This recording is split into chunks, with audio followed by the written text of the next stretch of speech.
Hi, this is Barbara Sanders, and this is Soul Speak Pythia, Pythia, the Oracle of Delphi.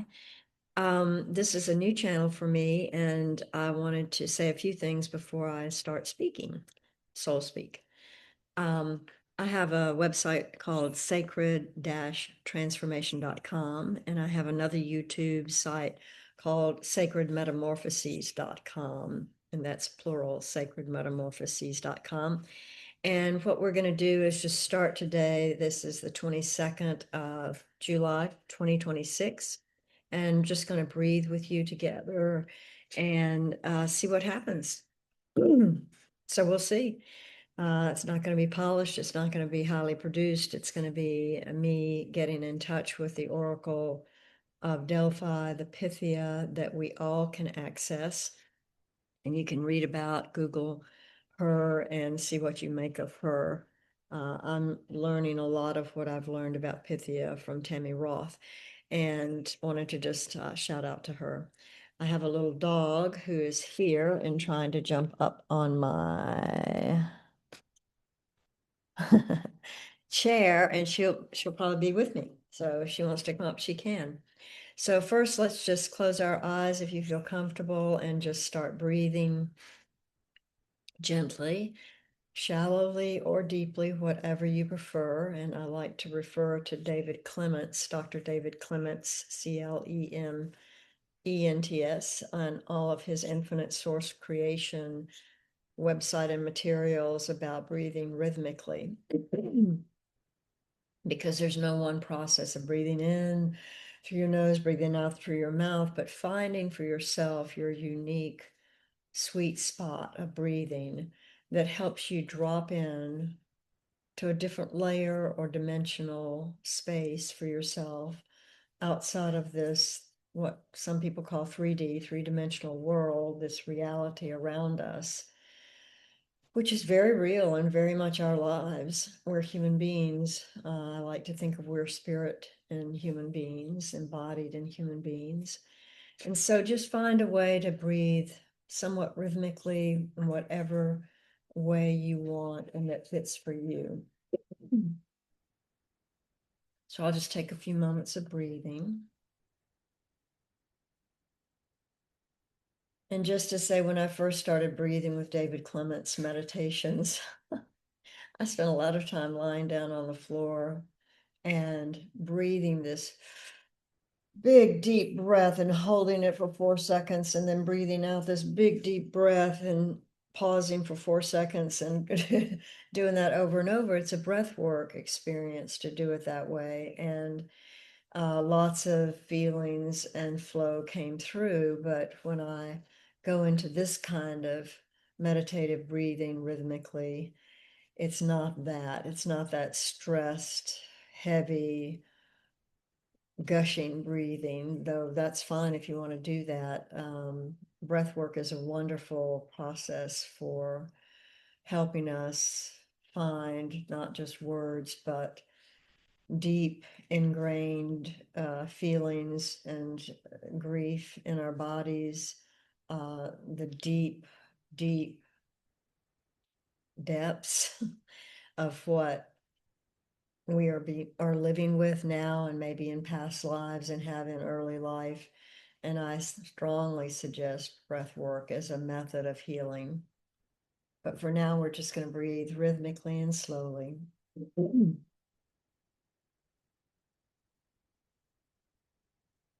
As you can see, this has already started with my thinking about all sorts of things to talk about, but let's just let me settle down, ground myself. And what I do is I put my feet on the floor if I'm sitting up, or I lie down on the ground and feel the contact with the ground or the floor or the chair and all the parts of my body that hit the chair or the floor. And what I imagine is gaining and receiving strength from Mother Earth coming up through my feet, or if I'm on the floor lying down, through my buttocks and through my shoulders and my head, feeling the energies that Mother Earth is always sharing with us, coming up through our bodies. You might also imagine Mother Earth's core as a bright sun itself.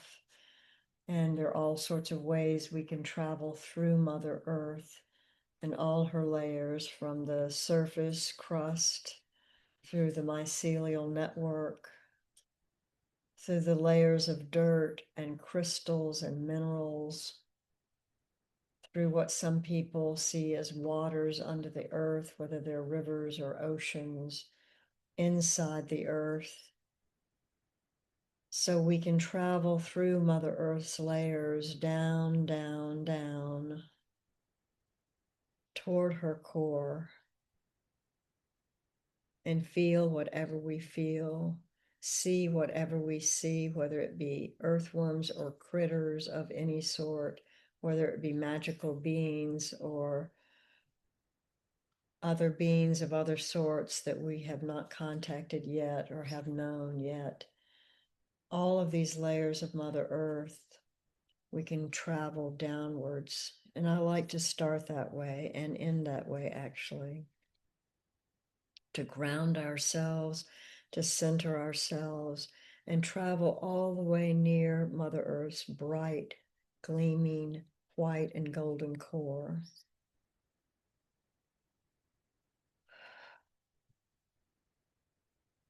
And maybe when we're lucky and we can ask Mother Earth if we can melt into her core in whatever energy systems we are in at that moment, and feel her molten, lava-like, but very clean and warm and bright energy that won't harm us, and enter into that space and feel the warmth and connection with the core of Mother Earth. Our bodies surrounded by Mother Earth's energies. Excuse me. And as we're entering away from her core back into the layers of Mother Earth, we have glommed onto or gleaned some of her energies inside our bodies to take back with us through the layers of Mother Earth as we come back through all the layers, the oceans, the rivers, the crystalline and mineral layers, the fluids, all of the mycelial network and all that connects us to this three-dimensional world on top of Mother Earth through her core. And we can bring back that energy with us into our bodies as we sit or lie down, and feel the glow, this warm, amazing golden and light glow that comes up through these spaces in our bodies, from our feet to our ankles, filling us up with this warm, bright light up through our shins and into our knees. No hurry about this at all. And that golden, bright light comes into our thighs and up into our hips,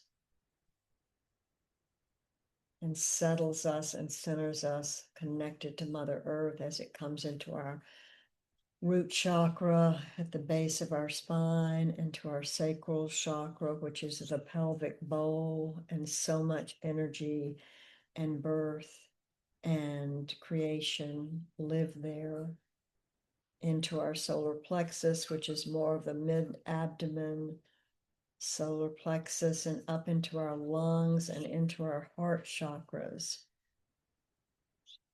And green is the color of the heart chakra. And bring that warm, glowing energy up into our hearts, not just into the outside of the top of our bodies, but into the back of our hearts.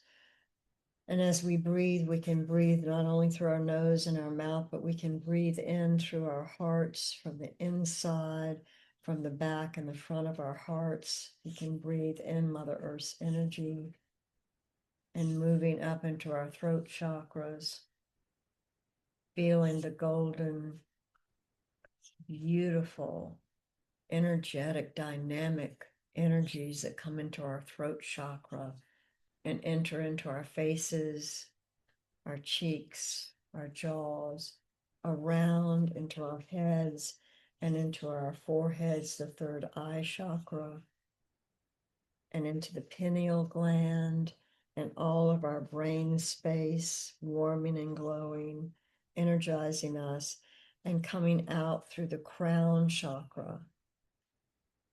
And Mother Earth's energy has streamed through us, all the way through us, up through us, into our crown chakras, and are released. These energies are released into the skies around us, the air, the clouds, the atmosphere of Mother Earth. And also these energies fly up into the heavens, into the outer spaces with asteroids and planets and stars and our moon and so many other planets and living beings of light, galaxies, spirals, black holes, the Kuiper belt or Kuiper belt, spelled Kuiper, and all the larger planets that are out there these days doing lots of stuff. Neptune, Jupiter, Saturn, and Uranus, all the way into the galactic centers and out into the cosmic space, cosmos, all of it itself, which we can hardly imagine with our human brains, but we can feel it. And we loop around, and all those energies loop around and come back, streaming down and showering into us, back through our crown chakras and all of our bodies, coming down us like we came up through Mother Earth's energies and come back into our heart spaces. And if you want, at some point, we can also talk about the toroidal flows that then go back into Mother Earth's core and flows back up toward us and goes back out into the cosmos, into the galactic spaces, and comes back around into our hearts and bodies and flowing back and forth and back and forth. And an infinity symbol or lemniscate or toroidal fields of flow.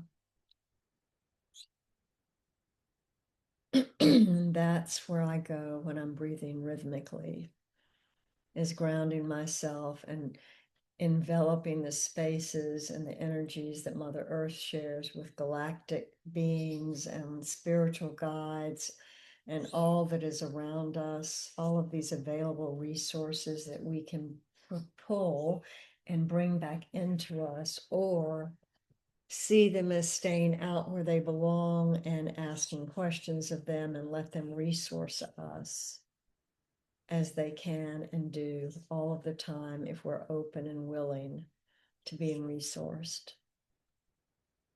And I'll open my eyes now and just say that, as David Clements says, though, we built huge fortresses around our hearts and around our bodies, and these are guards for us, protections for us, from us. That's interesting because we have to deal with those inner feelings and moods and desires and all that we are inside us, but we also want to protect ourselves and our hearts and our bodies from all that is outside us. And we were trained to do this as young beings in this world, in this lifetime, so that we could be safe enough to live in this world, which can be full of danger and excitement and joy and peace and all sorts of, the whole range of experiences are out here in this three-dimensional world that we take in, integrate, absorb,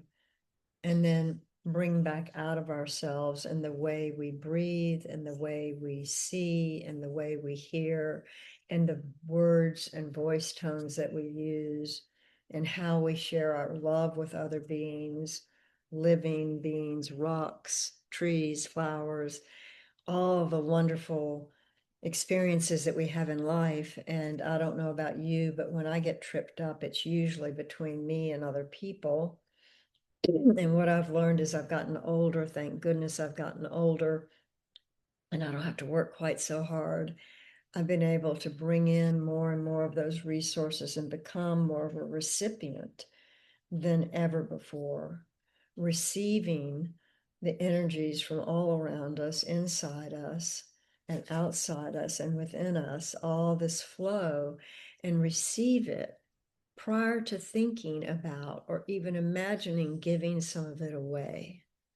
Because we do exude our energies to the world, to people, to animals. We exude, we share all that's going with us, not just through our words, but with our presence, whether we glow or not, whether we cause disturbances or not, whether we're challengers, whether we're manifestors, whether we're angry and scared, or whether we're anxious and hyperactive. We share all that with the world every day, every moment. Excuse me. And if, though, we have this sort of meditative, quiet time to ourselves every day where we notice the flows of energies within us and outside of us, we can calm ourselves down. We can learn, and I would suggest David Clements for this in his meditations in the Patreon group of Infinite Source Creations. We can come within ourselves and receive all this goodness and nurturance. And we can know that we are beautiful, beloved human beings. And yes, life can feel chaotic and crazy. And we watch our leaders be nuts and dangerous and violent and cruel to humanity and to Mother Earth and to the world and to the open spaces all around us. And we can worry and get traumatized by all that. And we do, just by looking, just by listening. We get traumatized and have been all of our lives. Traumatized not just by the exact things that might have happened to us, those early or late traumas of tragedy that have happened to us that we've had to work through. And that's a long process of working through traumas. I've been a psychotherapist for over 30 years and have helped people heal themselves, which is what happens. We can be supportive human beings to people who are in a process of healing.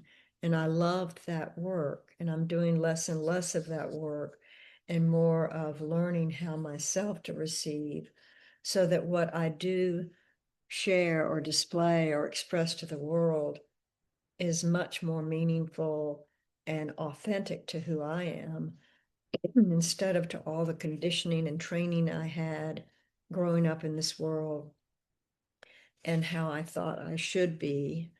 Now, the question or the issue is not how I should be ever, but who I am and who is genuine to me, what parts of myself are genuine to me that I can become more conscious of, deal with the nooks and crannies and the dark shadows inside and all the darkness that I've held inside my body in order to help heal my body and also carry on the mission that I think we all have from our souls, which we can have higher selves that we talk to, or our higher self, which connects us to our souls. We can talk with Pythia, the oracles of Delphi, and other places and spaces.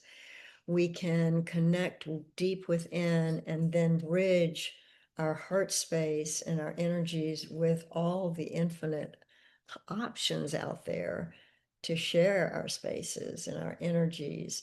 And we want to be careful what we share, or I think we do, so as not to harm other beings, not to harm trees or flowers or ants or dogs, our beloved creatures that we live with, pets, cats, other human beings. And I'm going to need to cut this short now because my dog who's here needs to have her lunch and needs to be walked, which is one of the joys that I have, is being able to walk my dog several times a day and be out in Mother Nature, rain or shine, snow or sleet. sometimes angry, sometimes happy, and bring all of that back into me as well. So I'm going to end now, and I want to remember to help you also ground back into Mother Earth by sending all of this talk, all of this brief preaching that I've done today, and put it back down into your body and let your body share it with Mother Earth and ground it so you can integrate it a little bit and also share it with galactic space and other people and other spaces and places that we may or may not know about in this multidimensional format. I talked about the fortresses around our heart, and someday maybe I'll talk about how we can open that up and become more vulnerable and intimate with ourselves and with others, as we don't have to protect ourselves as much while we learn to trust what I call the divine or the great mysteries. I'm still on that process, in that process, deeply within that process, trying to build in myself more and more ability to trust in the divine and not have to be so much in control like a human being wants to be, so that we control our environments to be safe, first of all, and then to have pleasure, and then to experience joy. Maybe it comes not just from us or within us, but maybe it flows through us, and that we can share that with other human beings too, without having to be quite so controlling of our environments because we're so fucking scared in this world. And that, I don't usually use that term lightly. This world is a very scary place, or can be. And there are many of us around who want to bring more peace and joy and calm and empty out some of the negativity so that we can open up to new energies that are full of life-giving forces and new creations and birth, so that we can become better human beings as we live on this planet and bring more light and joy from Mother Earth, the galactic space, and us to all the world. And with that, I'll stop and close this sacred space. And thank you for listening. I'll do this again sometime. Welcome to Soul Space Pythia. No, that's not what I said. Soul Speak Pythia. It's Soul Space too. Bye.